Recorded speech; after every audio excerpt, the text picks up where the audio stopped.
Oh, what's it like sometimes, to feel like everything is just on a meltdown, in your life. Sometimes you're wondering why me and things like that, day-to-day things.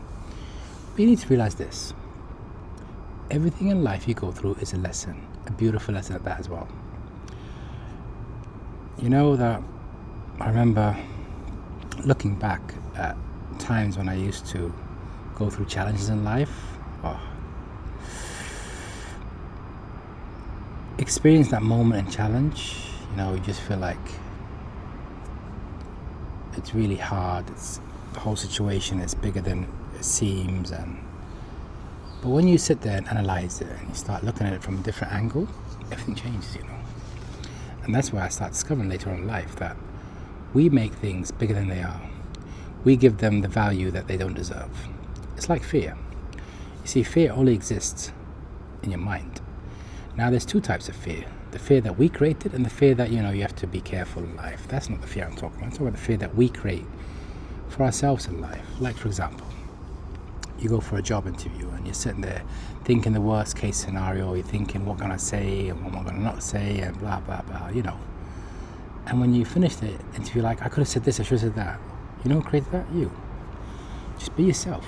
You see, this is where I see a lot of people not truly being themselves. Do you know, a story once, I remember this person went for a job, a position that he was applying for. I remember many, many years back, there was this guy, he kept applying for this job. I mean, this guy, 15 times applying for the same position. I was like, what are you doing? And he was like, yeah, every time I get you rejected. So I said, what was the feedback you got? He said, you need more experience. I was like, experience?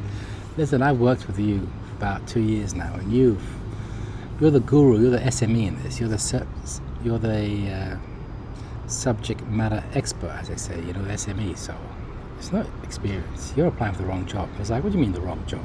Simple. I said, let's open the vacancies available. So the same job, he's going to apply again anyway. Like, you know what, let's skip this one. Let's go one more grade up. That's what I think you deserve today. He's like, no, I know I can't, I'm not ready for it. I said, says who? And he was trying to convince me. I was like, listen, you know what? I ain't listening to you. So what do we do? Open the system, start filling out all the detailed requirements that he needs to do, as one does. And guess what? The guy goes for the interview.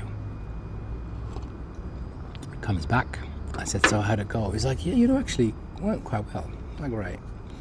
So does that mean you got it? He's like, I don't know, honestly, but I felt good. I said, the most important thing here was you. Was you being you? He's like, yep, that's everything you said. I said, good. Just let it go now. Just let it go and do its thing and let it settle. So a week passed, and guess what? He got an email saying, congratulations, you got the job. And he was over the moon. It's like, I really do not believe that I could do it. I said, this is the problem with us in life.